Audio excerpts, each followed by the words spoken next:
500 years ago. A samurai warrior named Miyamoto Musashi found himself in a position where he was moving on to the next stage in his life. A stage from warrior into traveler, philosopher, and what we would call retirement today. He wrote about this, and these teachings called the Dokkodo basically gave the philosophies of moving into this stage, as well as passing down knowledge to the next generation of young men and women that were at his time maybe moving into the fight, but for us today, just moving into life. And so we are going to take time and we are going to explore the Dokkodo, the path of walking alone, but from a modern aspect. We're going to look at the teachings and we're going to look at it from a modern aspect. So stay with us. I think you're going to find this side series of our channel, I think you're going to find it interesting.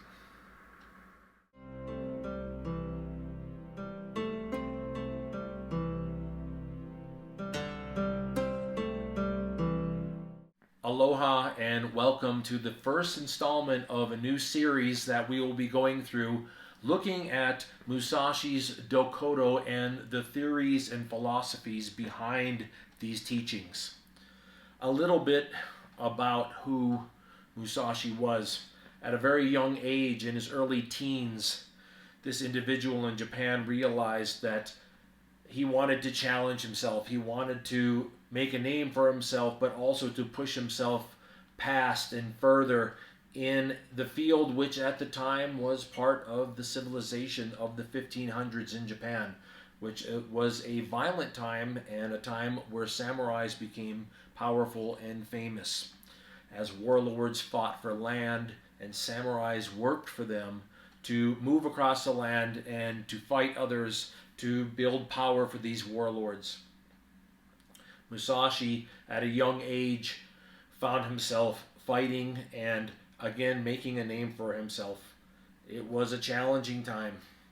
As I read through and explore and learn more and study more about this individual, I have to say that it doesn't reflect that differently from today's world, and being a young man and joining the military, seeking adventure, seeking combat overseas, seeking battles and fights and challenging yourself, wondering if you had the mettle to fight, to stand up and fight against an enemy, if you could overcome not just the battle, but also the battle from within. And as we start this series and we start to look at this transition that took place from warrior into becoming a peaceful person traveling and giving back. This is an interesting part of the second and really just the later half of Musashi's life, is that it was about giving back, writing what this individual had learned, giving back to others, to younger fighters, the philosophies that he had learned the hard way, and moving into this new traveling and peaceful phase. And this is where the philosophy of Dokkodo came from, this traveling alone, a path of aloneness, not in today's sense of you are alone and you are lonely, not like that. It was more of a self-reflection, taking a time to get to know yourself better, because you had spent so much time really just putting your energy out into the world that now you were entering a new phase where you were starting to learn more about who you are, and what you have learned you are giving back to others. As we move through this series, we're going to look at the different philosophies that make up Musashi's Dokkodo, the path of aloneness, the path of walking alone.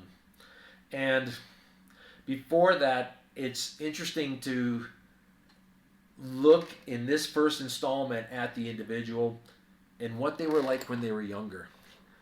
Musashi was about making a name for himself, about achievements, not necessarily like we think today, where you have medals and you have trophies and you have degrees hanging on the wall, but also not unlike that, where the battles that he fought gave him that same notoriety.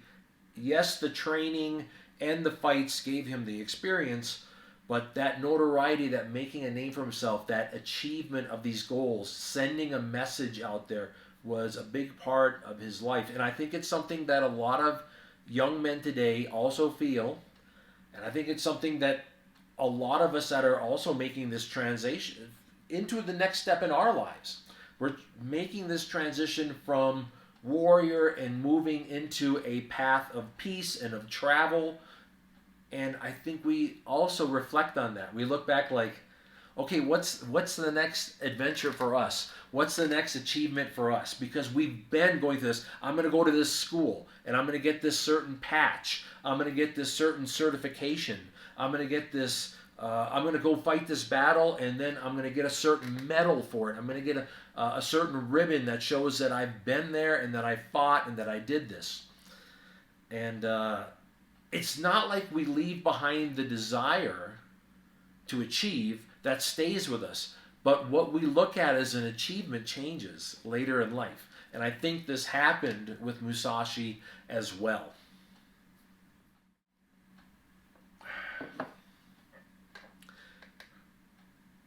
Again, I want to look at the individual, Musashi, and the way that his early philosophy was about winning.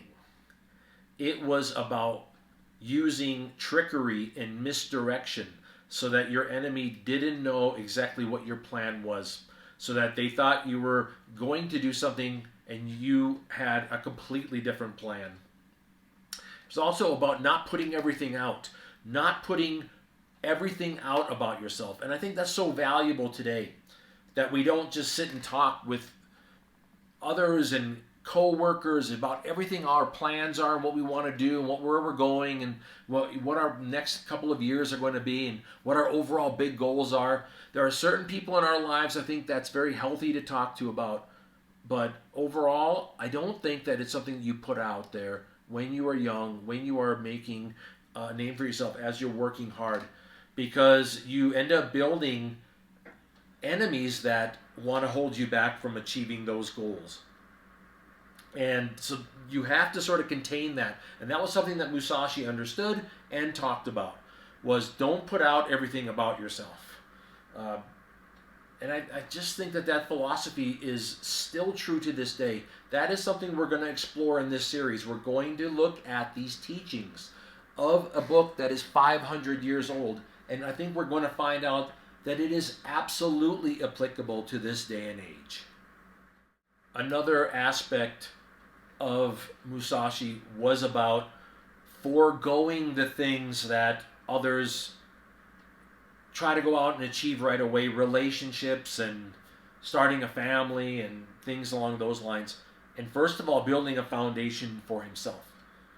Musashi believed in building that foundation of training, fighting experience, and building a concrete foundation for his life before he moved into these other fields that others maybe rush into without any background, without any financial foundation, without any life experience.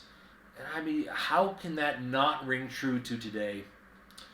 I look at how Musashi waited till later in life and focused on his, maybe what we would call a career today, but on his first half of his life, which is fighting and making a name for himself and building that foundation, and then building a life upon that. I think there's something very real about that. I think there's good, even to this day, there's good advice in there. Don't be in a hurry. Don't be in a hurry to think you have everything figured out. Don't be in a hurry to jump into things. Take the time to make a plan for yourself. Set goals for yourself. Work towards those. And as time goes on and you start to achieve these goals, you start to build a solid foundation. I think that advice, as we move into this series, as we kind of set our minds, we're going to be, of course, talking about transition. But when we talk about passing down good information to the next generation of young men and women out there that we care about dearly and that we want to see succeed, building a solid foundation and then building your life upon that, that's very good advice even to this day. That is exactly what the book, Dokkodo, was doing. This was actually writings, this philosophy, in other words. This was about handing down good information to the next generation of fighters. As we start to sum up this first installment and we move into the philosophies of Musashi's Dokkodo, the path of walking alone, as we in our lives make this transition from careers into retirement and what that means. As we go from the battlefield to hills and valleys and cities abroad and traveling and meeting new people and what that's going to mean. There still is that essence of Musashi to win. And you can't understand the fighter without that. It's so important. That essence to win. Even the desire to still maybe use trickery and misdirection, but the curiosity that comes with that, and the understanding that life is not played fair. Life is not played fair.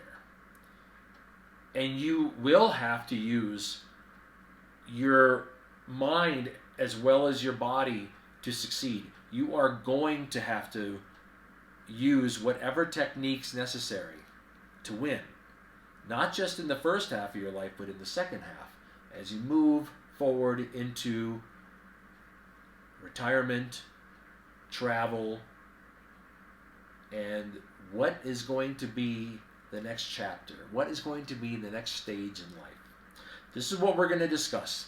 So I welcome you to stay with. We are moving into this next stage, and we're going to talk about the relevancy of a 500-year-old philosophy of a samurai warrior named Miyamoto Musashi and how it directly applies to our lives today, making the same transition. So stay with us on this series. This is the first installment, and we'll try to do an installment every week talking about the different ideas of the path of walking alone. I hope you enjoy this, and I hope that you interact in the comment section your own ideas and how you feel about this, how it relates to your life, and your ideas as well, and we'll keep this conversation going. Again, aloha, and we will talk again.